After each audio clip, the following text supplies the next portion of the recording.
Assalamualaikum and selamat sejahtera. Today we still in chapter 6, chemical equilibrium, but now this is the last part of chapter 6, which is chapter 6.3, Chatelier principle. So let's start.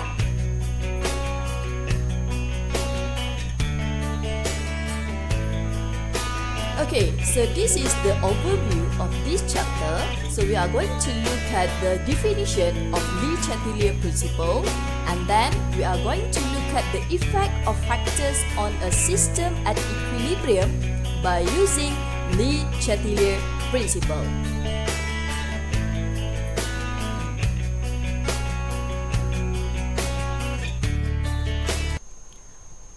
Okay, what is Chatelier principle? Alright, so now this is the Chatelier principle definition. When a chemical system is disturbed, it retains equilibrium by undergoing a net reaction that reduces the effect of disturbance. Okay, for example that, I give you the simple example. For example, you tengah tidur. Okay, saya selalu bayangkan waktu kita tengah tidur, kita berada dalam keadaan equilibrium. Okay, sebab kita sangat tenang, sangat aman waktu tersebut. Okay, and then tiba-tiba ada gangguan. Okay, ada gangguan daripada kawan ke, daripada adik-adik ke, yang menyebabkan tidur awak terganggu. So means a chemical system disturb. Disturb tu diganggu kan? So, adakah awak masih berada dalam equilibrium? No, right? Awak berada dalam keadaan terganggu. Mesti stress. Okay? So, how you want to reduce the effect of disturbance? Okay, macam mana awak nak kurangkan gangguan tersebut? So, you mesti melakukan sesuatu untuk kurangkan disturbance. Untuk kurangkan gangguan yang berlaku terhadap awak. Betul tak? So, itu yang dimaksudkan dengan Chatelier principle. Okay? Boleh? Okay. So, we have three common disturbance here. Alright? We have three common disturbance here. The first one, we have change in concentration. Okay? Perubahan atau gangguan dari segi perubahan concentration. Number two, we have change in pressure. So, if change in pressure, we must relate terus kepada change in volume. Atau kalau change in volume, we need to relate with pressure. Okay, in change in pressure, dia ada satu tambahan lagi, iaitu addition of inert gas at constant pressure and at constant volume. And the third disturbance, we have change in temperature. So, we are going to look at this disturbance after this one by one. So, I will explain to you how. Okay? So, stay tuned. Okay, now, effect of factors on system at equilibrium. We are going to look at the first disturbance, which is concentration. Okay? So, this is a little bit intro. If the concentration increase, okay, the system react to consume some of it. Okay, maksudnya dekat sini, kalau diganggu dari segi pertambahan concentration, so kita akan cuba untuk kurangkan dia. Consume maksudnya kita akan cuba untuk gunakan dia supaya dia menghasilkan sesuatu. Okay, while if the concentration of the system decrease, the system react to produce some of it. Nampak tak? So, kalau concentration dia rendah, so sistem akan cuba untuk tingkatkan semula concentration tersebut. So, bagaimana? Okay, so we look at some example here. Okay, for example, we have this reversible equation. A react with B. So, we know that left side, of course, we call as reactant. C react with D, this one we call as product. For the right side, always the product. For the left side, always should be the reactant. Okay, so this is reversible reaction. So we know that A react with B, produce C and D, we call as forward reaction. While if C react with D, come back become A produce A and B, this we call as reverse reaction. So I already explained to you in chapter 6.2, okay, and 6.1. Alright, so now look at this summary, okay. So for example here, we disturb the system by increase the concentration of reactant, okay. So for example, I will increase the concentration of A, okay. So saya tingkatkan concentration A. So what happened to the system? The system not at equilibrium anymore. So how to achieve equilibrium? So macam mana dia nak capai semula equilibrium? Okay. So this system will shift to the right by decrease the concentration of reactant and increase the concentration of product. Boleh tak faham? Okay, for example macam ni lah kelas. Okay, saya bagi contoh duit. So kalau bab duit semua orang buka mata kan. Okay, saya bagi contoh duit. Okay, contoh dekat sini, A ni dia ada RM10, B dia ada RM10, C dia ada RM10, D pun juga ada RM10. So both left and right side equilibrium, right? Balance. Dua-dua ada RM20, RM20. Left side RM20, right side also RM20. But you disturb the system, okay? Awak ganggu sistem dengan ubah duit yang ada pada A, di mana awak tambah duit yang ada pada A jadi RM20. Okay? So dah tak ada 10 dah. So now, so the concentration of A already increased now. So look left side and right side, balance tak? Tak kan? So left side ada RM30, right side ada RM20. So macam mana nak balance kan? Yes, cara you nak balance kan, you kena shift to the right, di mana awak kena bagi product side RM5. Nampak tak? So bila sebelah sini dapat lagi RM5, so total now dia ada RM25. So sebelah sini dia dah kurang RM5, so total juga akan bersamaan dengan RM25. Nampak tak how you balance the net of reaction? Okay, boleh? Okay, so when the concentration of the reactant or product increase, so that system react to consume some of it. Tu ayat tu tadi.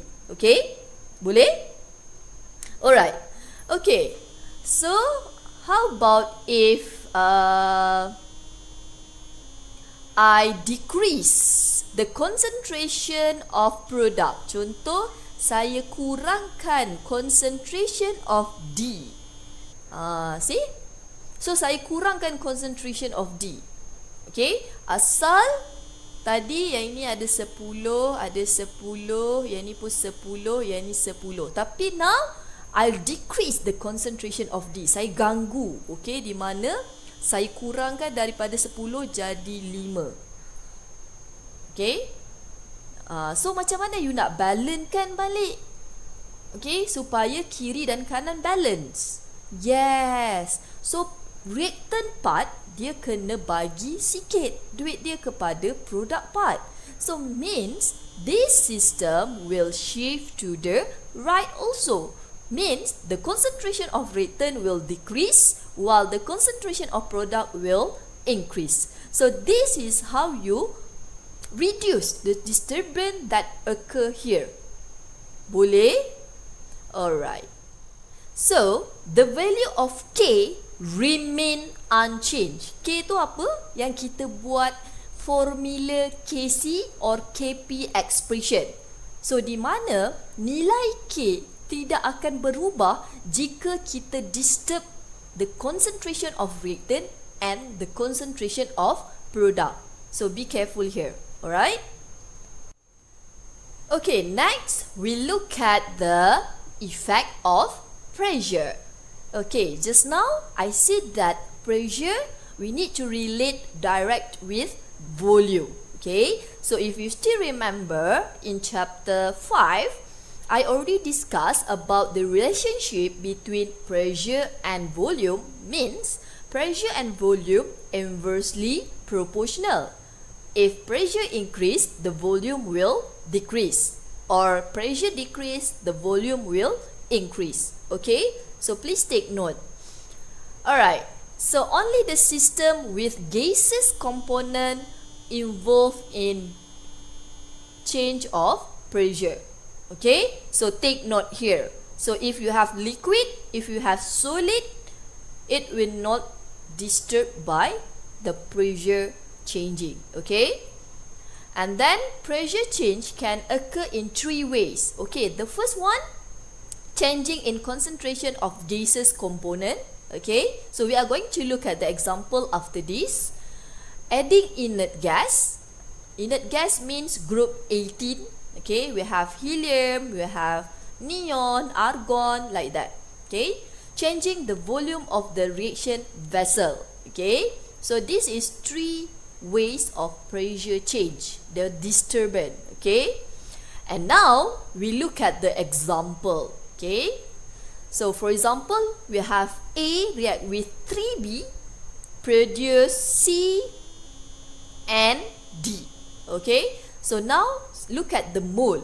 Alright, so untuk relatekan change of pressure, biasanya madam selalu cakap tengok kepada number of mole. Okay, saya ulang, tengok kepada number of mole.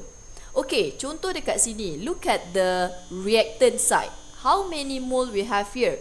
Okay, for A we have here 1 mole. For B kita ada 3 mole. So total mole here is 4 mole. While for product side, C 1 mole from the balancing equation. Okay, D we have also 1 mole. So total mole for product side is 2 mole. Okay, untuk produk kita ada 2 mole. Okay, so 2 mole here. Alright, so based on the number of mole, baru kita boleh predict whether the disturbance atau dia punya gangguan tu, kita akan tengok shift, equilibrium position will shift ke mana, either left or right. Okay, before we look at the disturbance, saya nak bagi tips kat sini. Alright, okay, saya bagi contoh kat sini kelas. Kalau kita pergi tempat yang ramai orang kelas, kalau kita pergi kawasan yang ramai orang, atau kita pergi mall lah, senang cerita kan, mall yang ramai sangat orang, awak rasa kalau awak masuk dalam tu, awak jadi macam mana? Seronok ke? Kalau tempat yang ramai, crowded, is too crowded, seronok tak? Tak kelas. So bila tempat yang terlalu ramai, kita akan rasa stress, betul tak? Tapi kalau kita pergi mall, tak ada orang.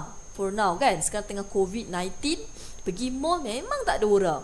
So memang seronok kan jalan, best, heaven kan.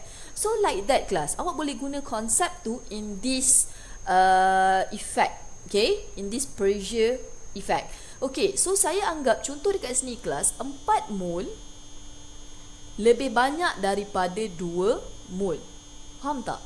Okay, so di mana kalau 4 mole ni kita anggap macam tempat tu ada ramai orang. Okay, so di mana kalau 4 mole ni pressure dia higher, while 2 mole adalah pressure dia rendah. So kalau pressure higher bermaksud volume decrease. If pressure decrease, volume increase. So this is the tips yang awak boleh terus guna. Okay, baru awak akan tengok perubahan dia. Okay, contoh. Okay, so this is the summary. Alright. So kalau dah tak nampak dah dekat sini kan, saya padam jap, saya tulis kat atas. Okay, sebab kat sini dah tak nampak dah. Okay, so saya tulis 4 mole ni higher pressure, lower volume. Okay, higher pressure, lower volume. Okay, yang ni lower pressure, higher volume. Okay, baru jelas kan? Okay, so tengok contoh gangguan yang pertama, saya boleh kata contoh dalam soalan dia kata what happened to the system, okay, if we disturb the system by increase the pressure. Okay, this is the disturbance. Okay, so kalau disturbance dia adalah higher pressure, so this is our disturbance. So the pressure increase, the pressure of the system increase. So sekarang awak tengah stress. Sekarang dia kata pressure of the system increase. So bermaksud kita stress.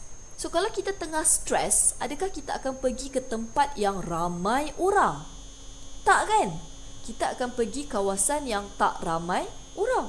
So sekarang pressure tengah increase. So agak-agak you akan shift ke mana? You akan shift to the right atau shift to the left? Yes. So here higher pressure, takkan you nak pergi dekat situ, you akan stress lagi kan? Sebab you dah stress, takkan you nak pergi tempat yang ramai orang. So this system, this equilibrium system will shift to the right, which is the shift to the side with fewest number of mole. Nampak? Okay, so we are going to shift to the fewest number of mole. Mole yang paling sikit, di mana 2 mole. 2 mole pressure rendah. Boleh nampak? Okay, boleh? Okay, atau saya tukar soalan. If I disturb the system by increase the volume. Okay, I disturb the system by increase the volume. So, if we increase the volume, okay, what happened to the pressure? What happened to the pressure? Ingat, volume and pressure adalah vice versa. So if volume increase, pressure decrease. So sekarang awak tengok. So this is your disturbance, okay? Awak tak stress. And then how you nak kasih you stress? Macam tu kan? Okay? So takkan awak nak pergi kepada right side? Sama, tak boleh. So you akan shift to the most number of mole, which is 4 mole. So you akan shift the equilibrium position to the left. Nampak?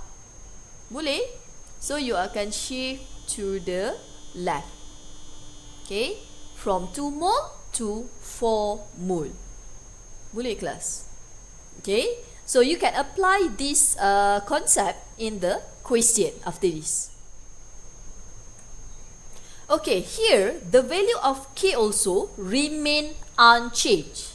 Okay, the value of KC or KP also remain unchanged. Takkan berubah walaupun ada disturbance dari segi increasing or decreasing the pressure and volume. Alright. Okay, next we look at the addition of inert gas, still in pressure and volume effect. Okay, but now we look at the addition of inert gas at constant pressure. Sebab dia ada dua, satu at constant volume, satu at constant pressure. And now kita nak lihat kepada constant pressure. Okay, so constant pressure yang dimaksudkan dekat sini adalah P total. Okay, constant pressure yang dimaksudkan kat sini adalah total pressure. Apa itu total pressure? Kejap lagi kita tengok hasil tambah partial pressure of unreacting gas. Kan? Kita ada belajar in Dalton's law. Okay. So, same effect as increase in volume. Dia kata sama effect macam kita increase volume. So, kalau volume increase, pressure normally decrease. Betul tak? If volume increase, the pressure will decrease. Okay? And then, the equilibrium shift to the side with more mole of gas. Okay? Maksudnya pergi kepada kawasan mole yang lebih banyak. So, awak kena tengok dulu dia punya number of mole dalam equation yang macam saya ajar tadi. Okay? And then, the value of K remain unchanged. So dalam case ni juga Kc or Kp takkan berubah. Okay, so now I want to explain to you macam mana, okay, macam mana benda ni berlaku. Alright, so for example, we have here, in this container consists of 3 gases. We have hydrogen molecule, hydrogen gas, nitrogen gas, and ammonia gas. So if we write the formula, okay, if we write the formula, P total, okay, P total should equal to the, okay, P total equal to partial pressure hydrogen gas plus partial pressure nitrogen gas plus partial pressure of ammonia gas. See? Nampak tak? Okay, ini without inert gas. Sebelum kita masukkan inert gas. Okay, for example, we have hydrogen gas, kita ada 10 atm. Nitrogen gas also 10 atm. So this one is the partial pressure. Ammonia also 10 atm. So means the total pressure here should be 30 atm. Okay, so 30 atm. So means this is what we want. Okay, kita nak here the total pressure remain constant. Okay, maksudnya 30 atm tu kekal 30 atm, tak berubah. Itu yang dimaksudkan addition of inert gas at constant pressure. So the constant pressure refer to the total pressure. Okay, so 30 atm tu tak boleh berubah. So when you add inert gas in this container, di mana we have here, kita ada helium. So helium ni katakanlah 10 atm juga pressure dia. Okay, so kita akan tambah dekat sini. Okay, total pressure now bukan lagi 3 pressure, kita dah ada 4 pressure. Kita dah ada pressure yang keempat, iaitu partial pressure helium. Okay, kita dah tambah kat situ. Alright, so this is the addition of inert gas. So kita tambah 10 atm kelas. So kalau kita tambah 10 atm, total pressure sepatutnya berubah jadi 40. Betul tak? Tetapi kita tak nak ubah total pressure sebab ingat dia punya disturbance adalah addition of inert gas at constant pressure, di mana total pressure must remain unchanged. See? So macam mana nak jadi kekal 30 atm? So we need to change the partial pressure of each gases yang kita ada tadi. So kita kena kurangkan partial pressure hydrogen, partial pressure nitrogen, and partial pressure ammonia. Okay, so sebab tu kat sini dia kata ni partial pressure decrease. So kita kena kurangkan a little bit the partial pressure of the hydrogen, nitrogen, and ammonia supaya we achieve the 30 atm, which is constant just now. Nampak? So if the pressure decrease, the volume will increase and it will shift to the mole of gas. Nampak tak? Same effect as increase in volume yang kita tengok tadi. Boleh? Okay. Okay, yang kedua, addition of inert gas at constant volume. Okay, constant volume. So kalau constant volume tak berubah kelas. So bila volume of container atau volume of vessel does not change, agak-agak ada perubahan kepada pressure. Tak adalah kelas. Sebab yang tadi constant pressure dia refer kepada total pressure, bukan partial pressure. Okay, dia refer kepada total pressure, bukan partial pressure. Yang berubah partial pressure. So at constant volume, no effect on the equilibrium position. So no change at all. Okay, So adding inert gas does not change the volume. So all reactant and product concentration remain constant. Why? This is the reason. Because of their partial pressure of gases, okay, unreacting gas does not change. That's the reason. So yang itu yang tak berubah, kelas. Okay. So bila partial pressure tak berubah, volume tak berubah, so no change on the equilibrium position. Boleh? So the value of K also remain unchanged. Okay, now we look at the temperature, change of the temperature. Okay, for change in the temperature, it will affect the value of K. So just now for pressure, concentration, the value of K remain unchanged. But for the temperature, the value of K akan berubah. Okay, nilai Kc atau nilai Kp akan berubah if we disturb the system with change in temperature. Okay, so be careful, guys.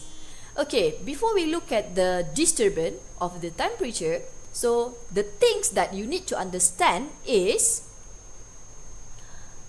okay, so ini perkara pertama yang awak kena faham.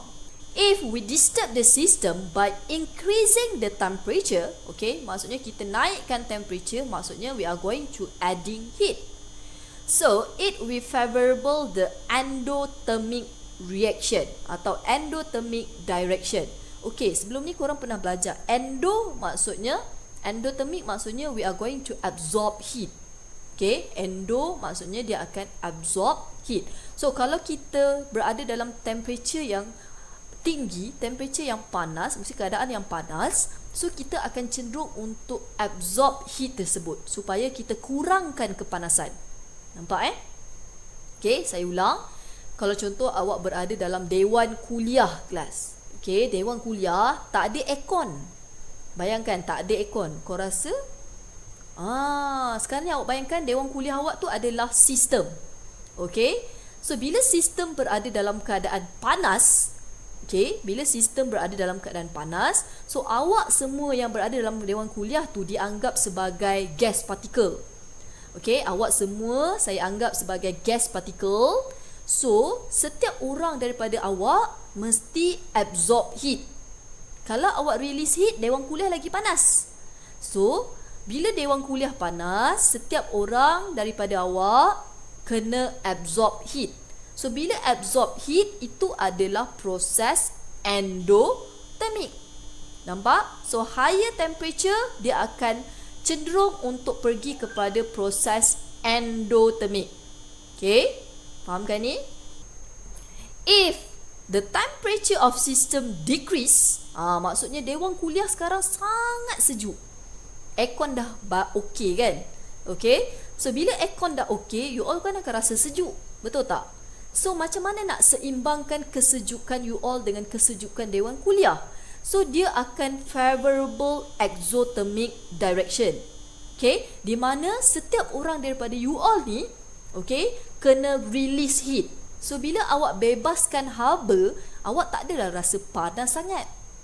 Panas sangat pula. Awak tak adalah rasa sejuk sangat. Okay, so balance lah. Sejuk dengan panas akan balance. So, ingat, pada keadaan temperature increase, dia akan cenderung pergi kepada endothermic reaction. Boleh Okay, ingat, keadaan panas, temperature increase, cenderung kepada endothermic reaction. Kalau keadaan yang sejuk, yes, dia cenderung pergi kepada exothermic reaction. Boleh Okay, fahamkan ni dulu sebelum saya pergi kepada example. Okay, now we look at example, okay, for the disturbance in temperature. So for the temperature, we have two cases. Okay, just now kita ada endothermic and we have exothermic, right? Okay, kita akan lihat dulu kepada exothermic reaction. Okay, di mana the temperature of the system will decrease or increase lah. Tapi kalau exothermic maksudnya keadaan sistem berada dalam sejuk. Saya ulang, kalau exothermic, the system berada dalam keadaan temperature rendah, lower temperature. Okay, so the first thing what you need to do, bila dia relate dengan temperature, perkara pertama yang awak kena lihat adalah delta H. So biasanya kalau temperature dia akan bagi delta H. Delta H ni dia punya heat lah kan? Okay, the change of heat. So kalau dia bagi delta H dia negatif, saya ulang, kalau delta H yang diberi adalah negatif, bermaksud forward reaction. Nampak dia dah bagi tahu forward reaction adalah exothermic. Forward maksudnya daripada left to right. So here saya boleh tulis kat sini, forward reaction kita adalah exothermic, while reverse reaction kita akan jadi endothermic. Nampak? Forward, exo, reverse akan jadi endothermic. So ini kena tulis dulu, kena kenal dulu. Okay? So sekarang sistem kita berada dalam keadaan sejuk, sebab tu forward kita exo. Okay? Alright, so saya bagi contoh disturbance. Okay, katakanlah saya disturb the system by increase the temperature. Nampak Sekarang ni kita kacau sistem, kita tutup aircon. Tadi sejuk kan? So awak kacau sistem dengan awak increase the temperature of the system. So sekarang temperature increase. Okay, awak berada dalam keadaan panas dalam dewan kuliah sekarang. So adakah awak cenderung untuk release heat lagi? Kalau awak release heat lagi, keadaan dewan kuliah akan sangat panas. So apa yang awak kena buat? Tadi kan saya dah cakap, kalau temperature increase, dia akan cenderung buat reaction endothermic. Ingat, increase temperature, endothermic. So sekarang tengok dalam equation awak, endothermic reaction yang mana? Forward ke reverse? Reverse reaction. So that's why the system will shift to the left. Nampak? The position equilibrium will shift to the left. Boleh? Okay? So the value of K here will decrease. Kenapa pula decrease? Macam mana nak tahu? Okay, contoh kita buat Kc expression. Kc equal to concentration of C times concentration of D divide by concentration of A times concentration of B. Okay, dia macam ni kelas. The system shift to the left. Betul?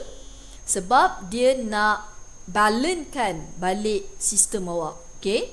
So, bila dia shift to the left, what happened to the concentration of product here? So, the concentration of product will decrease. So, the concentration of product akan decrease. And the concentration of return will increase. Nampak? Okay? The concentration of product decrease, the concentration of return increase. So look at the formula here. Kc and product concentration directly proportional. Nampak? Kc and product concentration directly proportional, while Kc and reactant concentration is inversely proportional. So, if concentration of product decrease, concentration of reactant increase, means the value of Kc will decrease. So that's why the K value will decrease. Boleh tak kelas? Boleh? Okay. Now kita tengok kalau we disturb the system by decrease the temperature. Sekarang sistem awak sejuk, kita sejukkan lagi. So bila kita sejukkan lagi, saya dah cakap tadi, kalau lower the temperature decrease, dia akan cenderung pergi exothermic reaction. So kat sini saya dah tulis dah, cenderung pergi kepada exothermic reaction. Sebab tu dia akan shift to the right. So sebab apa shift to the right? Sebab shift to the right ni adalah exo. Nampak tak? Forward reaction adalah exo. Okay, so dia akan shift, dia akan pilih exothermic. Okay, so dia akan shift to the right. So bila shift to the right, concentration of product increase, concentration of reactant decrease. Nampak tak? Concentration, ini yang tadi, concentration of product increase, concentration of reactant decrease. So, not concentration, Kc akan increase. Boleh? Boleh Tak apa, kalau tak faham boleh tengok video ni banyak kali. Okay? Okay, contoh kes yang seterusnya. Bagi forward reaction adalah endothermic. Tadi sebab apa dia endothermic? Okay, tengok kat sini kelas, delta H dia. Kalau diberi dalam soalan, delta H dia adalah positif. So, kalau delta H positif, forward reaction adalah endo. Maksudnya AB jadi CD, dia adalah endo. Okay, kalau delta H diberi positif. And the reverse reaction akan jadi exo. Boleh? Okay? Boleh tak? Alright. So, katakanlah, okay, I'll disturb the system, okay, dengan increase the temperature. Saya kacau sistem awak sekarang dengan saya increase the temperature. Sekarang sistem awak dah panas. Okay, and then saya tambah lagi kepanasan dia. Kan? So, apa yang awak kena buat? Ingat, temperature increase. Tadi saya bagi tips apa? Absorb heat. So, kalau absorb heat, nak pilih endo ke exo? Absorb heat adalah proses endo. So, kita akan pilih proses endo. So, kita akan shift to the right. Nampak? Kita akan shift to the right. Okay? So, ini contoh summary dia. If higher temperature, okay, with favorable endothermic reaction, shift to the right. Okay? So, why the value of K increase? Tadi saya dah explain. Awak cuba lihat sendiri pula. Okay? Boleh? And then, if we decrease the temperature, here, it will favorable the exothermic reaction. Sama kelas konsep dia. Sama dengan first case tadi. Cuma yang saya nak tekan kat sini, tengok delta H. Kalau delta H negatif, dia punya forward exothermic. Kalau delta H positif, dia punya forward reaction adalah endothermic. Okay? So that's the difference. Kalau negatif, exo. Okay? Kalau positif, endothermic. Ini kena kenal dulu. Letak dulu siap-siap dekat arrow ni. Endo ke, exo ke. Baru awak jawab soalan dia punya disturbance apa. So, fahamkan. Kalau increase temperature, dia akan favorable endo. Kalau decrease temperature, dia akan favorable exothermic. Boleh? So, Kc dengan Kp macam mana nak tengok? Macam yang saya dah ajar tadi ni. Okay, awak kena buat dia punya formula. Boleh Okay, next we look at the effect of catalyst in the equilibrium system. Okay, adakah catalyst juga akan mengganggu sistem equilibrium? Okay, so actually catalyst will speed up of a reaction. Dia akan mempercepatkan kadar tindak balas. Okay, di mana catalyst will provide alternative mechanism atau alternative pathway with lower activation energy. Okay, saya ulang, sama ada awak tulis alternative mechanism atau alternative pathway. Sebab nota kuliah awak pakai pathway with lowering activation energy. Okay, so the forward and reverse reaction atau rates will increase to the same. Alright. and it will shorten the time taken to reach equilibrium. So, no effect on the equilibrium position and the value of K. Okay, so adding of catalyst will not affect your equilibrium system. It will only speed up of the reaction. So ingat, kita tambah catalyst, dia takkan kacau sistem awak. Dia cuma cepatkan je kadar tindak balas. Okay, so kalau awak buat eksperimen, ada catalyst, eksperimen awak akan jadi cepat siap lah. Okay, so saya boleh bagi contoh dari segi energy potential diagram. Okay, so ini adalah energy potential diagram.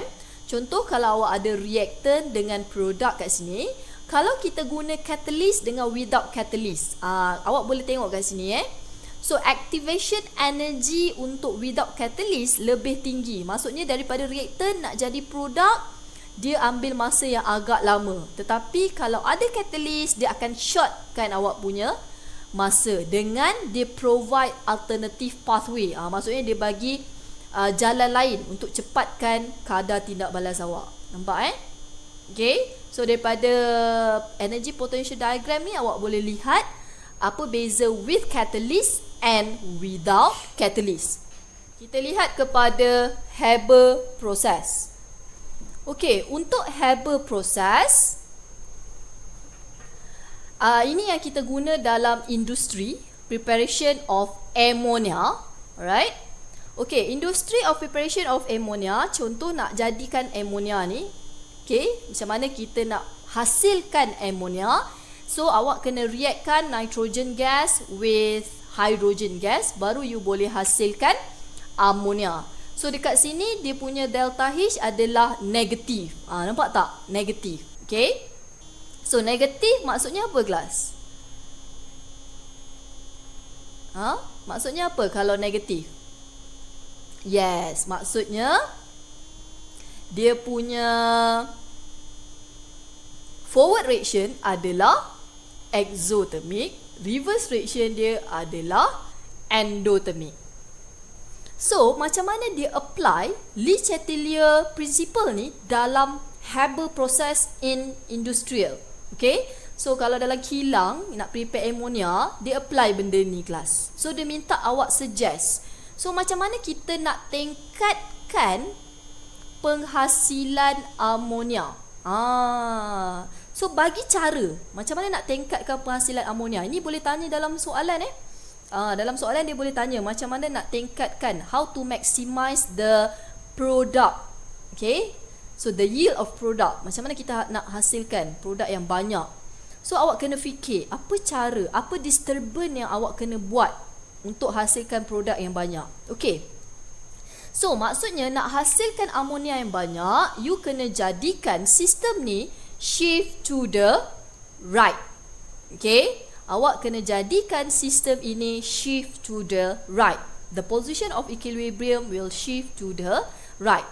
So to maximize the yield of ammonia, okay, the first method you can use is we reduce the concentration of ammonia. Nampak? Awak kurangkan concentration ammonia.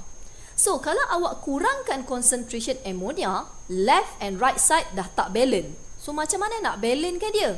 Yes, you need to shift the position equilibrium to the right. Okay? Kita kurangkan concentration ammonia. Maksudnya awak jual lah. Jual kan? Okay? So, remove NH3, dia akan hasilkan lagi NH3. Betul tak? Okay?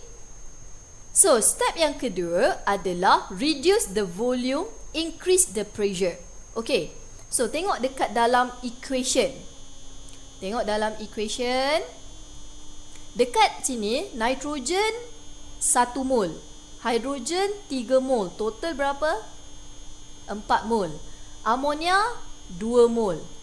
Okay, so sekarang kita nak increase pressure, reduce volume. So, maksudnya 4 mol kat sini pressure higher, volume decrease. Kat sini pressure lower, volume decrease. So kalau we disturb this system by increasing the pressure and lowering the volume, adakah dia akan shift to the right? Yes. Sekarang ni pressure higher class, takkanlah nak pergi dekat left side, sebab left side higher pressure. So dia mesti vice versa. So bila we increase the pressure of the system, this equilibrium position automatically will shift to the right. Nampak? So when the system will shift to the right, it will produce more ammonia, right? So step kedua boleh pakai, method kedua boleh guna. Method ketiga, okay? Method ketiga, kita akan reduce temperature.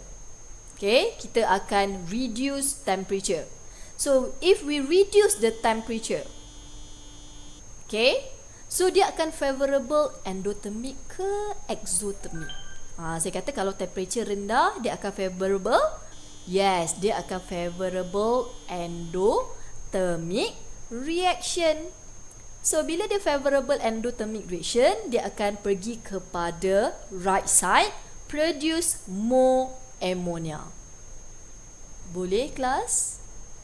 Okay, boleh Alright. So in industrial condition, okay, kalau dalam industri yang sebenar, apa cara yang diorang buat untuk tingkatkan production of ammonia? Biasanya diorang akan guna catalyst lah kelas, kan? So dengan catalyst, dia akan cepatkan kadar tindak balas untuk hasilkan ammonia. Okay, so yang lain tu awak boleh baca lah. Boleh? Okay guys, that's all for today. That's all for chapter 6.3 Lee Chatelier Principle. Settle about chapter 6 Chemical Equilibrium.